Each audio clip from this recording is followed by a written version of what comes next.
Hey folks, welcome back to our Dice Tower preview. I'm Mark, and today we're taking a look at Traders and Raiders. Traders and Raiders is brought to you by Joe Magic Games. It's for 2 to 5 players, ages 12 and up, and games generally run 60 to 90 minutes. In the land of the Shadowthorn, a once secret and famous band of mercenaries roam the land, who were dedicated to hunting and eradicating corrupted magic wielders. Now, the inhabitants of this world trade and build in peace. The only threat is the occasional raids from creatures who lurk close to villages in dark caverns. Traders of the land, equipped with powerful weapons and potions, now are the people's best defense. These merchant warriors build trade routes and commerce centers that will lead the land to a new age of prosperity and safety. On a player's turn, they place their player token on an action space. Players choose a group action, allowing all players to take that action, or they can choose a solo action, pay a resource, and act alone. The game ends after 8 rounds when the 8th fortnight tile, or round tile, is placed on the fortnight board. The player with the most points wins. Points are totaled up from building cards, follower cards, gold, monsters defeated, and some followers who have special abilities. So join me as we jump into the world of Traders and Raiders. So first, let's take a look at this main board. Everything you need to do, well, most of the things you do in this game are all right here. You have the costs for markets. Markets are going to allow you to trade more freely in multiple places when you do invoke the trade action. Now, you also have followers where you can purchase these followers, and you have buildings where you can purchase buildings.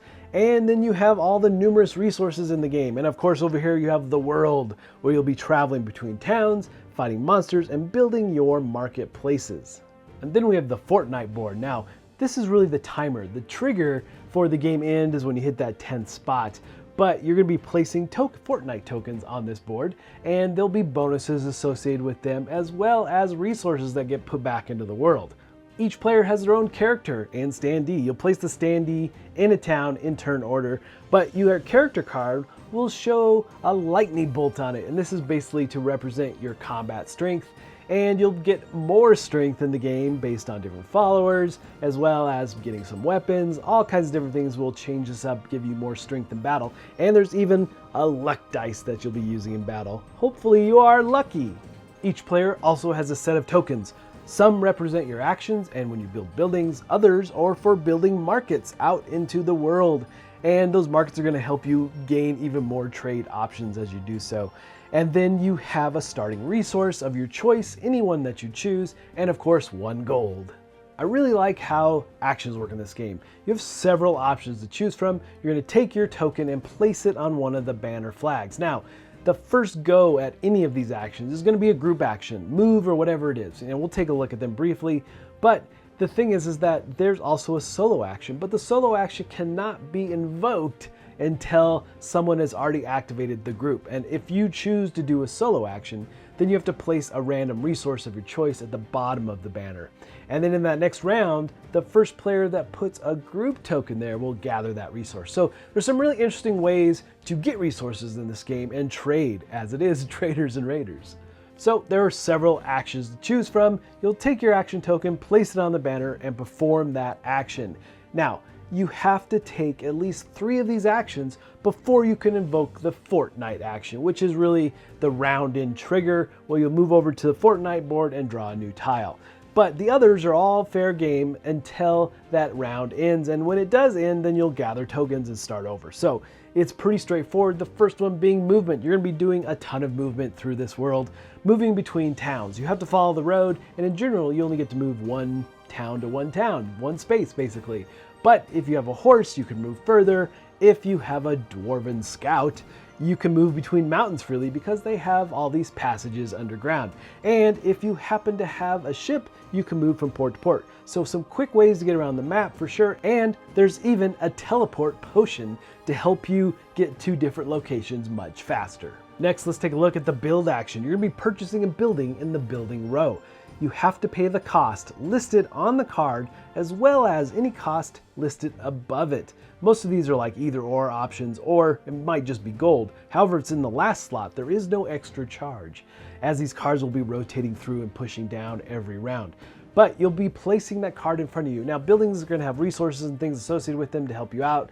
But there's also numbered values on the far right. The top in the scroll is your point value, your victory points at the end of the game. However, there's 2 circled spots below that. Other players, really envious of your building, can say, hey, can I get the plans to build that as well? And if they do, they'll pay the resource cost to you that's listed on the card and place their token in one of those spots, second or third.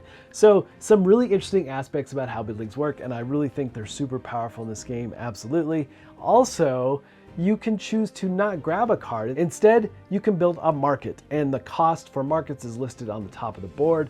It's based on how many you already have and so forth, but you have the tent spots on the board, and you'll be building in that city where you're currently located.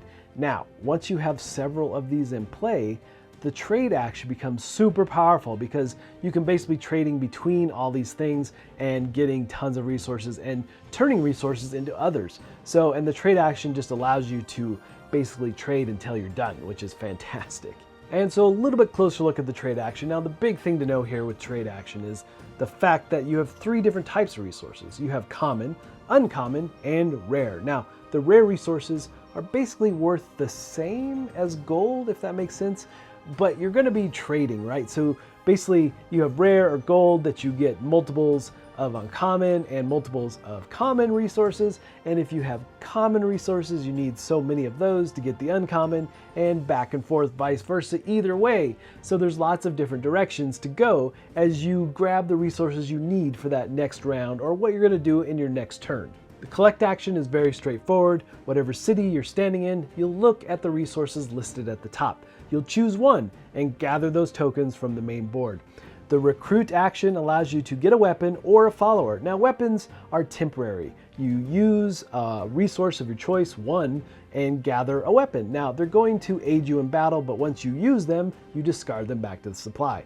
Now, followers, though, could give you a permanent combat bonus if it has a lightning bolt, but they also have victory points that you'll gather at the end of the game, along with all kinds of special abilities, like the farmer will pay your wheat costs when you use wheat to purchase buildings or whatever you're doing with wheat at the time. So those are really powerful, and followers are probably just as powerful, if not more, than buildings. The last main action we'll take a look at before we get to Fortnite is Rescue, where you're fighting monsters.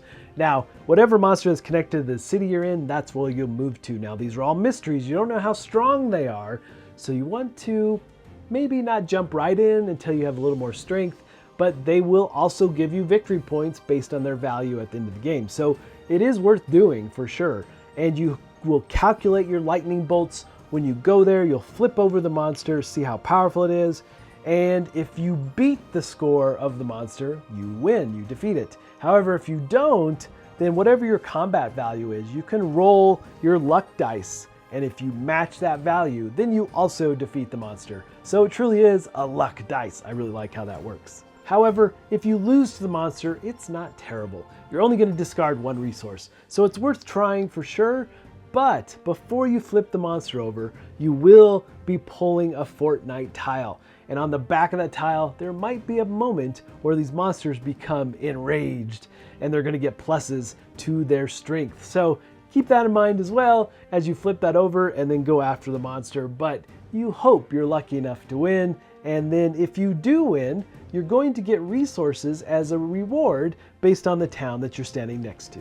And the last action, the one that actually triggers into the round, is the fortnight. Now, with fortnight, what you're going to be doing again is drawing a fortnight tile and looking at the back first to see if there's any bonuses. All kinds of different things here, like if you have 1 or 2 weapons already, you get another a third. So lots of different options here related to what the symbols are. But you'll flip it over, and the different resource columns, you'll pick one from each of the columns, and you'll basically populate the main board. And depending on player count will determine how many go into each slot. But also, if you have any markets that have in the buildings that you have put out on these tents, if any of those markets possess that same type of resource that you just put on the board, you're going to gather it as well. So again, lots of trading, lots of resource management in this game for sure. And at the end of the round, then you're just going to do cleanup, gather your tokens back, and get ready for the next round. And you'll continue this way round after round until you get to the end of the fortnight track and calculate points, and whoever has the most will be the ultimate trader and raider.